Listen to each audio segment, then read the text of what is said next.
Welcome to Health Oddity, the show that strips away the jargon and hype surrounding all things health and fitness to help you live a long, strong and energetic life. Lining up at the bar this week, here's Peter Lant, Paul Bassett and James St. Pierre.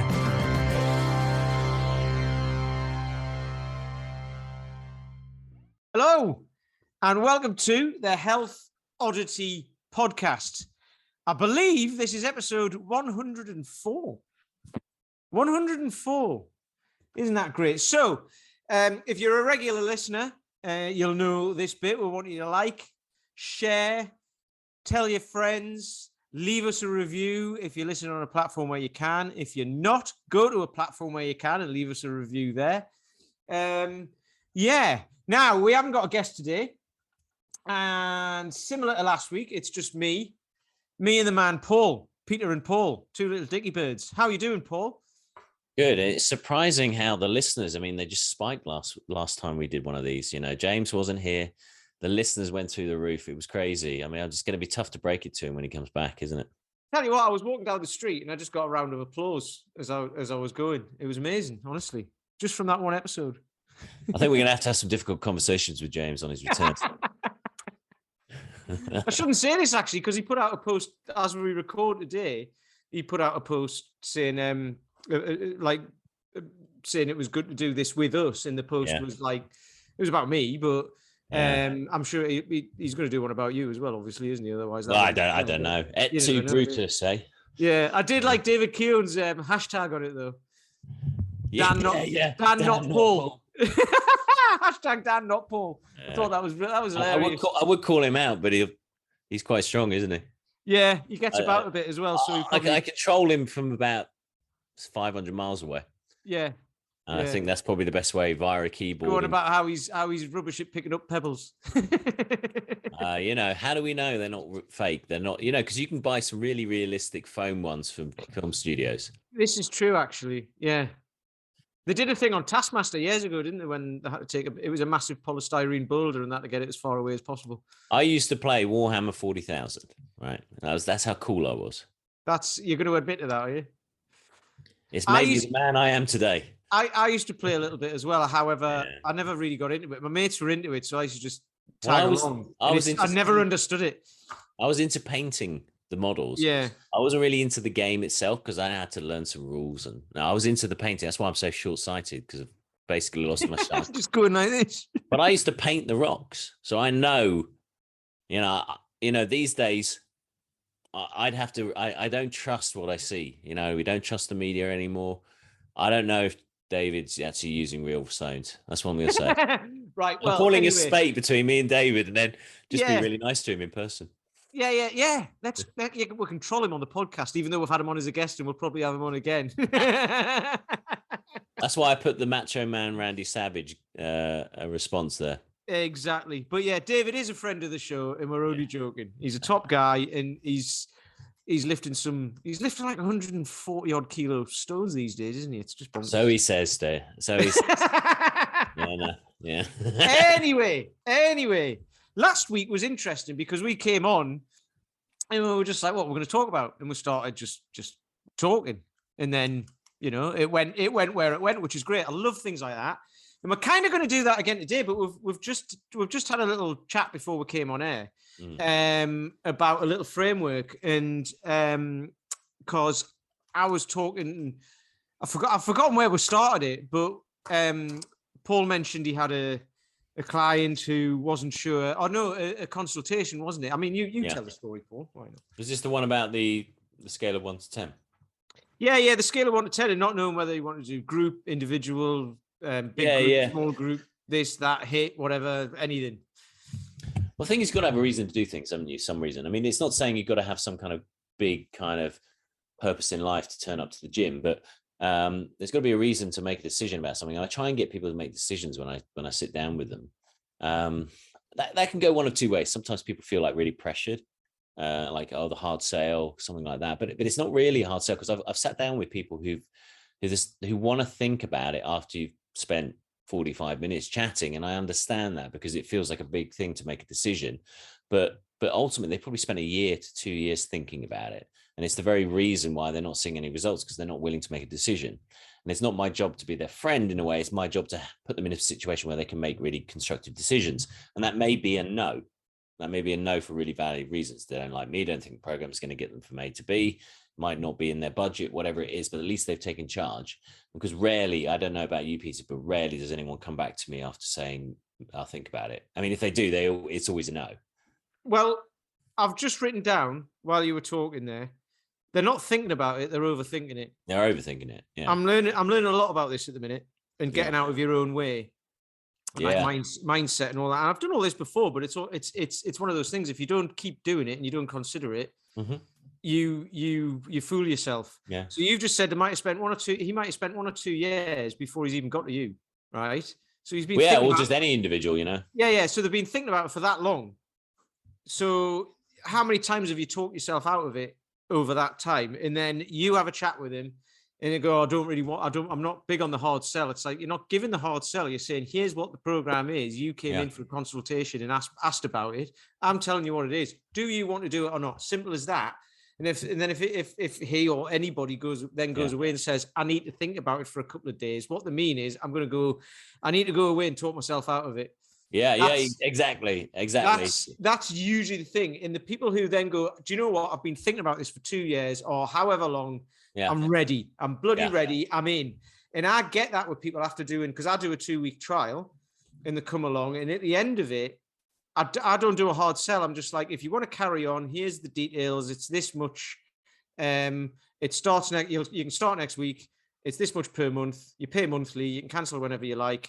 And usually they're either I'm in, or I was in after the first couple of sessions, or I'll go away and think about it, or I think you're worth that. However, I think it's a bit much for me, so I'm going to go and find something else. And I'm like, either way, it's fine. Well, the thing is, what you could do is you could say, right, here you go, you sign up, you get 2 weeks for free, and then it goes into a normal membership. But you've got to cancel it. So you kind of got to go, you've got to actively say no, rather than, because this is one of the things that I think a lot of people are, that they are bombarded with an amount of information. And part of my job is to guide someone to make a decision. And one of the people I met with today was like, I said, where are you on this scale of 1 to 10? 1 being super athletic, being apathetic, and 10 being like super engaged and like, I'm ready to crush this. I'm going to do this right now. Where do you sit on that scale? So, well, I think about 6. And I'm like, and I had to say to him, so why are you here then? Because what we do here is get someone a result. And no one is going to achieve a high level of results on a 6. Like, if you're in a job where you're putting 6 out of 10 in effort, you're probably not going to be promoted. You're not going to stay in that job. You're not going to enjoy that job. If you're like a 9 or a 10, then there's like there's drive there. And absolutely. I think and you've got to ask those hard questions. I've got to put someone into that situation in which it is uncomfortable, because they're in the situation they are today because of a lack of decision making. They've put off at every point where they could have made a decision to eat well or do some exercise. They've thought about it and not done it. Yeah.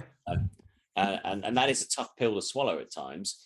I mean, I with business coach, sometimes sits down and says, it's your job to guide them. It's your job to be there, to be liked. You want to be liked because you want people to trust you. But at the same time, you're kind of not doing your job if you don't get them to answer that question, I don't think. Absolutely. I mean, I'm just thinking about this, right?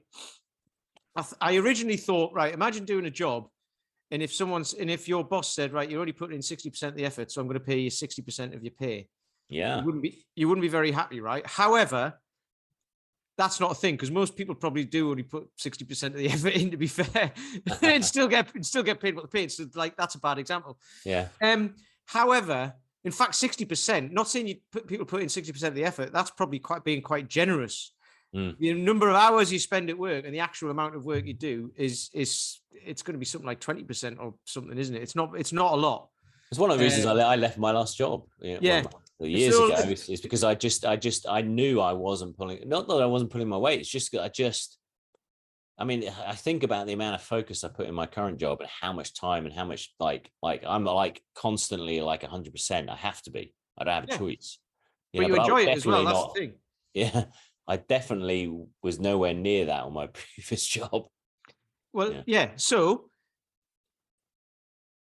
the other way of think, I've just thought about this, and I'm going to use Jed as an example, who came to me and he wanted to pass the SFG2 and press the 36 bell, right? And if I'd have said to him how I was on a scale of 1 to 10 how committed, and he said a 6, I'd be like, right, okay, I'll get you to press a 21 bell or a 22 kilo bell. He'd be like, well, hang on, that's not what I want. It's like, yeah, but that's 60% of what you want. So if that's where you are, that's what I'll get you. And he'd be like, exactly. Hang on, I can already do that. And I'll press it for reps. And I'll be like, exactly. So you're just not going to do some of that kind of pursuit like that with 60% effort. It's just not going to happen. Yeah. I mean, from your own experience of just training on your program, you can't just dip in and out of it and then turn up and one leg squat 40 kilos. No. It's just no way of doing it 60% unless you're an athletic freak. This is the thing, and it's I mean, this is what we were talking about, right? So when you were saying about like a consultation, someone's a 6 out of a 10, but then they also say, well, I don't know whether I want to do. So I do small group training. I'll call it small group. I mean, sometimes we get up to like 7 people, which is quite a big group. Semi-private, really. That's what.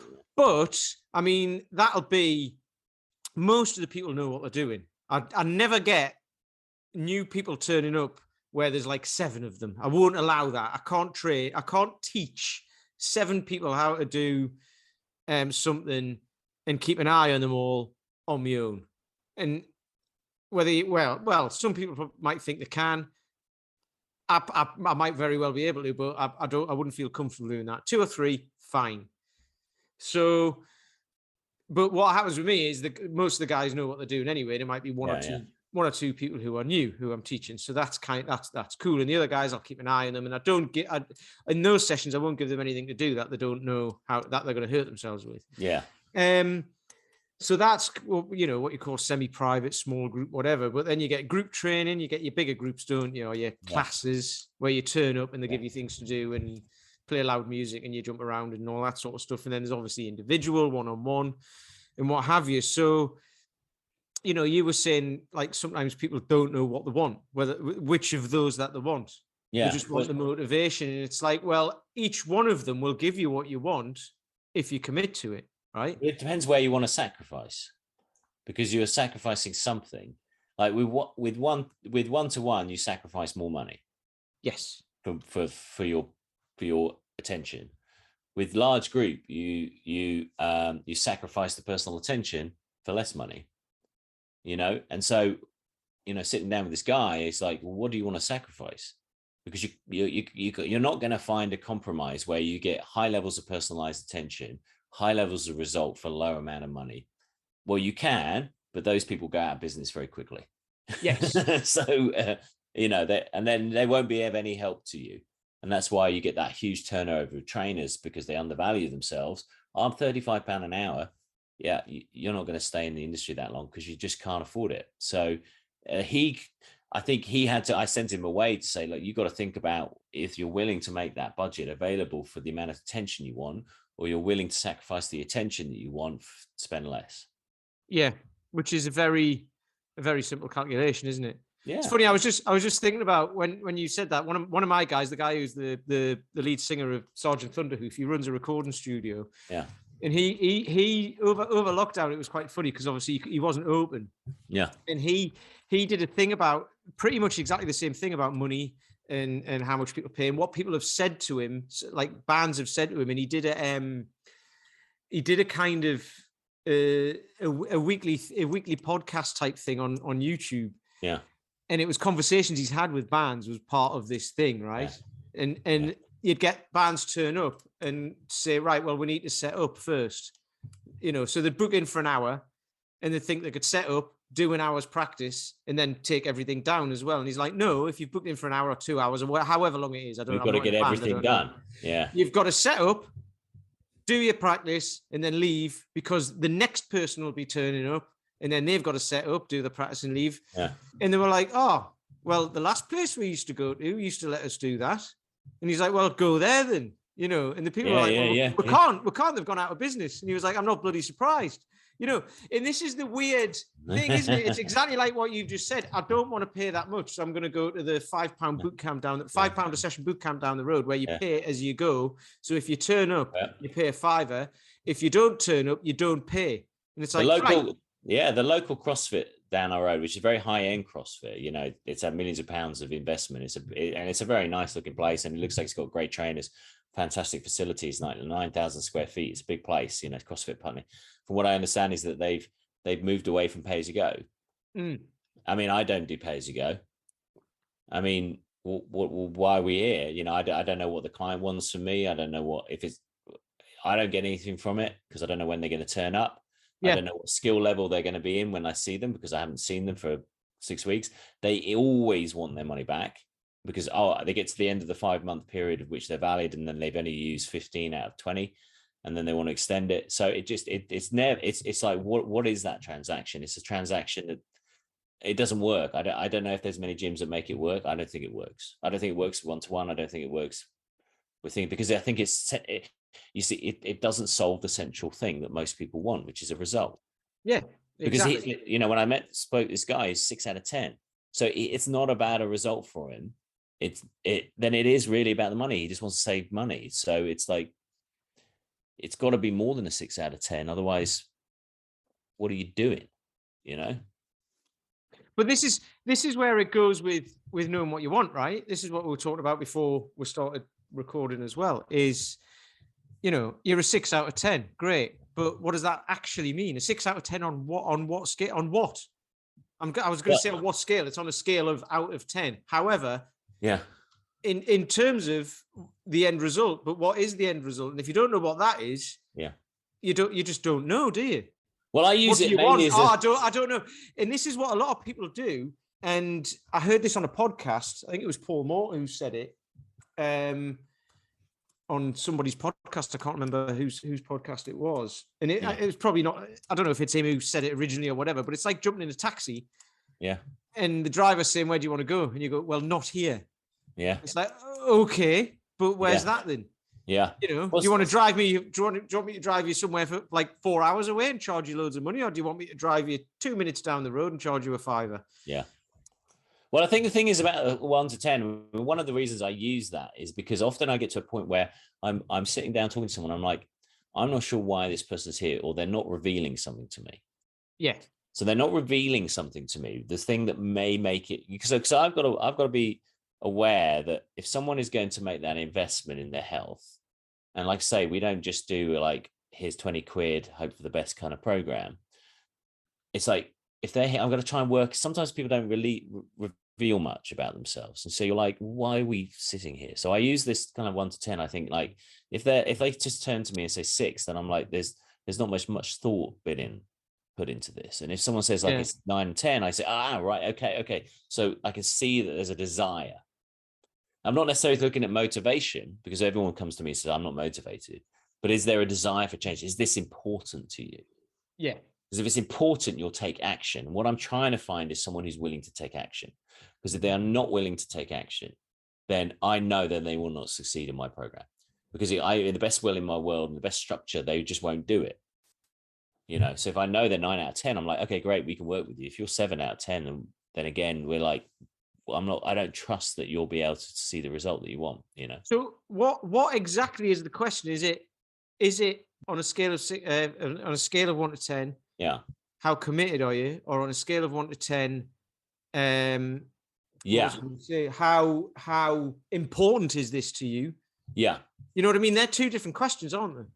Well, I think they are probably in terms of subtlety, but in terms of trying to push the conversation forwards, basically I say, look, if we had a scale of 1 to 10, 1 being I'm pretty apathetic to achieve this goal. So they were sat down with me and they said, okay, this is what I want to do. I want to achieve 10 kilo weight loss. I want to feel healthy. I want to do this. And say, for example, that's what they're saying. You're saying, okay. Why are they saying that? Is it because they've seen their parents be ill? Is it because they've got young kids? Is it, they're not revealing much to me.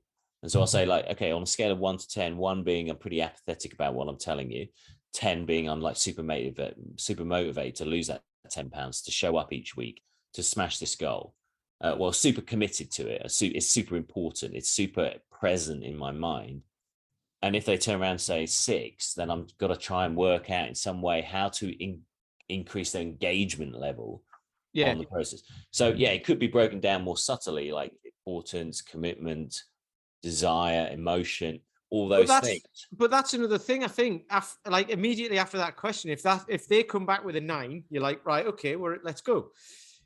If it's not, if it's like a 6, like you say, Yeah. you can say, okay, so on the same scale, how important is it there? Yeah. And they might say, well, it's a 9, obviously. Yeah.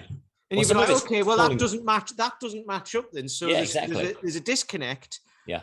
And maybe that's because they don't even realize that there's that disconnect. So then that's when it's like, okay, I can get you the result, but the problem is going to not be getting you the result. The problem is going to be your commitment to getting that result. Exactly. And that might then make them think, you know what I mean? Like, actually, do you know what? This is really important. This is worth it. And he's bloody good. He knows what he's talking about, because that's not a hard sell. All he's done, and he's not really convinced me to do this. He's got me to think about it more. Talk someone else into making a decision, you see, because at some point they've not made decisions, they've got them where they are. And it's to stimulate the conversation to call their bluff in a way. Because if someone says to me it's a 6, I'll say, well, the program's probably not a good fit for you then. Because you're not going to get the result you want because you just don't desire it enough. It isn't important. It's not something you're bought into. So I'm going to put a price to you and you're just going to see the cost. You see, because what I know is that a lot of people who really need it, they've got a high pain point. They're like, this is absolutely, like, I look at myself in the mirror and I feel awful, right? They will make the investment in themselves. Yeah, they will, of course, have a budget in mind, and it will either fit or it won't. But if it's at the top end and it's important, then they're going to go, I'm going to work with this trainer and I built the trust and I'm going to do it. And those people succeed. And I need to fill that out. I don't always get it right, but at least give someone the best chance they can to make a decision that's right for them. Absolutely. But you can also get the flip side where the commitment is actually there and it's a 10 out of 10. So it doesn't matter how much these people pay and where they go, they're going to get it. Yeah. You know what I mean? And you're just lucky to have got them, you know? Yeah, there is that as well. They might get a slightly different result or whatever, or if it is about losing weight, we'll call it, because losing body fat, but losing weight, then, you know, that's just committing to doing it, isn't it? And, you know, as long as you've got someone on your side, and you're going to turn up at a pay-as-you-go place and you're actually going to turn up, then, you know, there's nothing wrong with that. So we're not saying there's anything wrong with any of those things. It's the individual's commitment and how important it is to that individual that makes the difference, doesn't it? Well, you've got buy-in from the client, and then you have to create structures that create commitment. That's why I limit my clients in terms of the amount of classes. I don't have unlimited classes. Unlimited classes create no value. Well, there's that. I learned this ages ago, because when I started in this business, I'd been working in an office, same as you. I'd been working in an office. Jack the lad.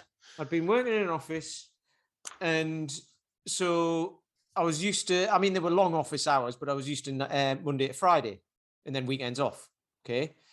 And when you become a PT, it's early mornings. Oh, this is what the stereotype, isn't it? It's early mornings, late evenings, split shifts. You have to work weekends, Saturdays and Sundays and all of that. And I was like, blimey, do I really want to do that? So I did. And then it was my coach, Paul Moore at the time. It was like, you can do what you want. If you tell people when you're going to work, it'll either fit them or not. And that's what I've done. So, and that was before I was with Sean, and she's a teacher. So she does, you know, she's off on weekends and she works weekdays. And she doesn't have to do the weekend stuff now because she's been in education for 20 odd years, and she does education improvement. So she's not doing all the what's it called, marking and all that sort of stuff for the weekend. And so that's what I do. And I start some early morning sessions at 7 o'clock because I can get up at 6 quite easily. If it was any earlier than that, I wouldn't be functioning very well. So the guys who come along at 7 in the morning can do. The guys who come at 6 in the evening can do, because I don't really want to do anything past 7 in the evening. So I've created those boundaries, and I've had people say, well, that doesn't fit me. Can you do 6:30? And you know, just for me. as not the other people who are like, there might be another 5 people coming along. So I'm like, well, no, I'm going to turn away my guys who are already paying me for a new person. Yeah. I'm not going to do that. So I'm Well, like, I get that. Sometimes, is this the best deal you can give me? You know. yeah, but this is that. the thing. So it's one of those things, you can't be everything to everybody. So in some ways, it, like, you know, the person can be as committed as anything, but you're not going to be the person for them. Mm-hmm. So what I like about this conversation we're having right now is you get someone to call themselves out on their own BS without being a dick about it, basically, without going, you're full of crap and here's why. You don't. You just ask them the questions, and then they start to realize, actually, I'm not as committed as I was, which can be fine. And they go, okay, I'll just go away and I'm not doing anything about it. Or, blimey, this is really important, but I'm not that committed to it. So why is that? And then they'll go away and look for, like, try and figure that out, or try and figure that out with you, or sign up and go, right, I need to figure that out. Yeah. So in this doesn't go with just getting fit, and it goes with everything. How committed you are to your family, your friends, your work life, and how committed you are to yourself. All of that. It goes with everything, doesn't it? Like we're talking about with James, like pulling the levers and stuff like that. If you're more committed to one thing than everything else falls off, doesn't it? So, and this is something that I find fascinating, because, you know, a lot of us are just going through life just not realizing what we're actually doing and why we're doing it. And I think that's very common. And I didn't realize that really until I started doing what I'm doing now. And until you start talking to people and asking about their commitment to stuff, because in my old job, I never had to do that. We just had to make money. That was it. So actually being able to do that, and not on the other side of it, but being on this side of talking to people and asking them questions and doing coaching and all of that, it's fascinating to see people's mindsets behind what they want, but what they're doing to get that. Because what you actually have right now is what you wanted previously, because that's what's got you there, and your actions get you to that point. Yeah. So if you want something different, you've got to change your actions, haven't you? It's the Einstein quote, isn't it, that everybody knows? Well, you know what's valuable to someone because they spend their time on it. Yeah, you know? Exactly. I mean, it's interesting. We're playing with human psychology. You know, I mean, fitness is a weird one. You know, because everyone's told that they need to be healthy, but you know, we're quite willing to sacrifice it very quickly, because the great thing about human body is people will deal with quite a lot of pain. People can deal with low levels of function in the modern world because it's not important. It's not important to go out and hunt. It's not important to go out and toil the land. It's not necessary. So we can get away with much less physicality, much less levels of health. We can rely on other things to get us through. You know, a lot of people just rely on a health system, take some medicine, get a physio to fix you, get a doctor to fix you. It's not important, and therefore, actually, it's quite tough to sell optimal health. Yeah. Say so. You can probably get on with life now. You can get on with it now, but you know, actually, I can make you really healthy and really happy with your body. It's not to say it fixes everything, because otherwise, everyone who's fit would be happy. But it's like it's a piece of your life that you know is missing. But it's difficult to sell. The funny thing with that is, I'm reading a book at the moment, and I don't know what the name of it is. I only started it yesterday or the day before, and it's about human evolution. And with what you've just said there, you can get away with not being fit and healthy and what have you, which you can, but you can't in the same breath, because you can get away with it as in, well, you know, you can go and buy food from the supermarket, and you know, everything's abundant for most people. Right. Unless, I mean, obviously it's not, but you know, for most of us it is, right? Isn't it? You know, however, your brain still works hunter gatherer, fight or flight. What's the other term for that? Anyway, you know what I mean? Famine, all that sort of stuff. It still works like that. So if you haven't got those problems of, I need to hunt that and go and get it, otherwise I starve, you haven't got that problem. Your brain searches for something else to be anxious about, to think about, to worry about. And this is what I was talking about last week about writing down your 5 wins and stuff like that, because people will worry about very small things and it can ruin their day, or they find themselves worrying about things that don't actually really matter, because the important things that do matter are already taken care of anyway. And what do they say? The human brain will create problems for you to solve. What do they say is if everyone was to put their problems in a big pile, you'd reach in and take your own back again. Yeah, pretty much. Or you'd realize everyone's got the same issues. Yeah. Just on different levels. Billionaires have got money problems, haven't they? Because they're just obsessed by it. It is what it is. They get anxious about things like that, and people with no money have got money problems and get anxious about it, but for very different reasons. So personal training hasn't created FU money now for you?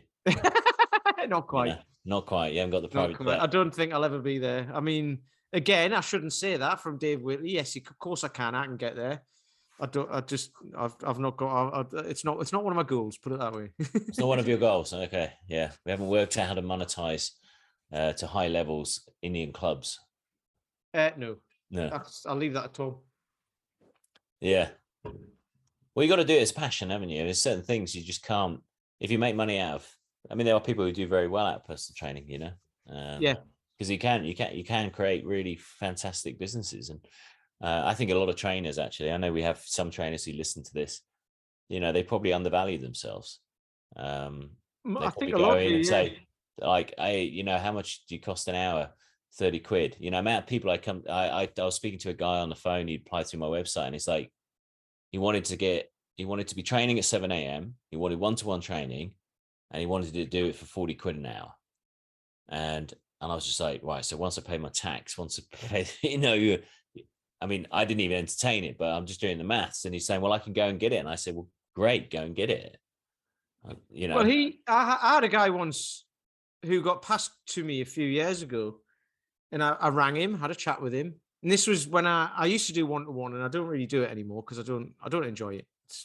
I don't do it much. And people and I never get asked how much do you charge an hour anymore, because I don't know, because the guys pay monthly and turn up 3 sessions a week. That's how it works. Mm-hmm. And sometimes they do 2 sessions a week, but it's the same price because it's a monthly charge and that's it. Yeah. So like I can work it out what it is an hour, but I don't know what it is. And it's actually relatively cheap because I'm doing group. But anyway, this guy, I was charging by the hour at the time. I can't remember how much, but I figured it out. I worked it all out and I told him the price. He wanted to do 5 sessions a week. So I was like, okay, I wasn't just starting out, but I didn't have a massive client base. And I was like, this is good. He wanted me to drive to his house. He had some equipment and stuff like that, but he wanted me to drive over to his, take him through the session, obviously talk to him outside of the session as well, which you do, there's that kind of level of service and all that sort of stuff. And I told him how much I made a price for it, and it wasn't cheap, and he didn't want to do it. He was like, that's too expensive. And I'm like, hang on, you're not doing anything here. I'm doing all the legwork. You've just got to get off your chair and be in your house, and I've got to travel across town. It was like 5 times a week. It was like a 25-minute journey or something like that. You know what I mean? It would have taken up a lot of time. So I was like, you want that time? This is what it is. And he didn't want it. And I don't know what happened to him in the end, but it's he wanted the world on a stick. Yeah, but it's that level of expectation as well, isn't it? Yeah. Well, the thing is, it's like you can get things. What is the quote? The bitterness of cheap lasts longer than the sweetness of. No, I can't remember what the quote is. It'll come back to me. You could tell I'm not Stephen Fry, am I? But this is another thing. This is another thing about the overthinking. People like to do the research, obviously, and you want to see if someone's got the worth the salt and all of that, which is why I offer a 2-week trial. It's 30 quid for 2 weeks. You know what I mean? That's like, it works out as next to nothing. And that it's not like a lot of people do free trials. The reason why I don't do that is because like you just get people turn up for 2 weeks and then disappear. And I don't entertain that. The bitterness of poor quality remains long after the sweetness of low price is forgotten. Exactly. That's what I was trying to remember. So so you buy cheap, you buy twice, all of those sorts of things. However, you buy something that's expensive just on a whim, and it can be crap, can't it? It can be rubbish, and you're like, oh, that was a waste of money. So it's good to do your research, but research doesn't mean taking years and years and years. It means just you've got to commit at some point. And people, this is one of the things about people who are successful in business, people who are successful in whatever they do. The vast majority make quick decisions. They're quick to decide if they want to do something, but then they're also quick to realize if it's for them or not. And the quicker you can get in and out of stuff like that to find the thing that you do want to do. I'm not saying jump from one thing to the next, because there's people who do that for years and years and years. Is to do it with the knowledge that you will find something at some point that you'll just go, yes, this is for me. We've all done that. Exactly. So, I mean, the question then becomes, Peter, if Peter Land Training was a wine list, would you be, what bottle of wine, would it be the second on the list? Would you be near the top? I mean, are you a fine French wine? I mean, where do we sit? I haven't even thought of it like that before. I don't know. Well, I'm just wondering, because you never buy the cheapest one, do you, on the list? Usually people... No, you don't. I certainly wouldn't be that. But are you talking in terms of price or... Just in terms of quality and price and stuff like that, where? I think I'd be quite a full-bodied, red, I don't know. With a fruity nose. Definitely, not cheap, not mid. Yeah. Somewhere between the kind of mid and the most expensive. But I don't know. This is one of the things. It would impress the first date, essentially. Yeah. Oh, totally, of course. Yeah. But I don't know. I'll have to think about that, because I don't want to put myself down and say I'm cheap. Yeah. But also I don't know. All I know is that the guys who come along to me pay what they pay, they get what they get, and they tend to stay, and enjoy it. So it's a value exchange, isn't it? Yeah, everyone's totally doing their job. You have a great client, you give great service, and everyone's happy. Yeah. And if people were jumping ship all the time, I'd be like, right, there's something wrong here. Either it's my service. It's very rarely the price why people jump ship. It's usually something to do with the service or how it works or the culture of your business or whatever. Yeah. Isn't for them, and that's fine, because you're not treating people nice, Peter. Of course I do. I spoke about it on a live video I did yesterday, because I sacked my cleaner this week because they were messing me about. Yeah. And I was like, if I mess people about the way they were messing me about, if I mess my guys around like that, they wouldn't stay, and I wouldn't I wouldn't be surprised. I wouldn't expect them to either. All those people who mess people about, they are in the building trade in London. Jesus, oh my God, how much trying to get someone to turn up on the day at the time that was agreed for you to give them money. I don't know. Well, how it works. I don't know how you run a business in building. And you've just hit. I love this. This is why I love talking about going off on little tangents like this. But you just hit exactly. This goes back to the beginning of what we were talking about commitment and how important is this to you and all that. And you've just hit exactly how everybody can be successful in what they do, in business, in life, in fitness, in whatever. Everybody can. If you say, I'm going to do this, and then you do it. Be on time, commit to the process, do what you said you were going to do. If you're not going to do it, don't say you're going to do it. So it comes down to integrity, being reliable, all of that sort of stuff. If you can do all of that, people know where they stand with you. You know where you stand with everyone else in everything you do. So, you say, I'm going to be at your place to give you a quote on whatever it is at this time, and you turn up at that time. Yeah. You give the quote. And if it's like, oh, traffic's a nightmare around here, so that's why it's like, it's like that. So to factor that time in. There's very few surprises kicking around. Exactly. It's the way it goes. So that is the key in the path to success for me, is just doing what you said you were going to do. And if you're not going to do it, and you've got no interest in it or whatever, don't say you're going to do it, because then you become the unreliable person. Yeah. So it's basically simply just telling the truth. Yeah. That's it. You know, so someone comes in, you're doing a consultation. How committed are you? Well, do you know what? I'm not really. Why are you here then? I don't know. In fact, I'm not going to do it. Just tell the truth. How much easier would that make your life, though? You get half an hour then to yourself. Yeah. Because you'd have a consultation. Well, that's it. I mean, that doesn't take an hour. You'd be like, right, I've got half an hour. What am I going to do? I know. I mean, sometimes actually, I keep thinking, saying like, are you shopping around? Because if you're shopping around, I say, why don't you shop? Why don't you go to them first? Because if they're cheaper and you really like them, you'll go with them anyway. Yeah. But often people come to me because the other things aren't good, and it will save me 45 minutes. But you know, I'm trying to, you know, that does happen a few times. I'm trying to, address that before it even happens. But that's like I say. That's what I love about this. Like, if everybody did what they said they were going to do, you know, there'd be no issue. Everyone would get what they wanted. it's as simple Exactly. as that. I just got to remember what I said I would do. Well, but this is the thing. People don't remember things, do they? So you'll have committed to something, and then you might get a reminder and go, oh, I forgot about that. Oh, I'm double booked. And it's like, well, just have a schedule and don't double book yourself. Well, that's it. And don't just randomly say yes to everything. You know, it's that's when we end up in chaos, isn't it? What's next? You know, collapse of civilization, I think, probably. Absolutely, yeah.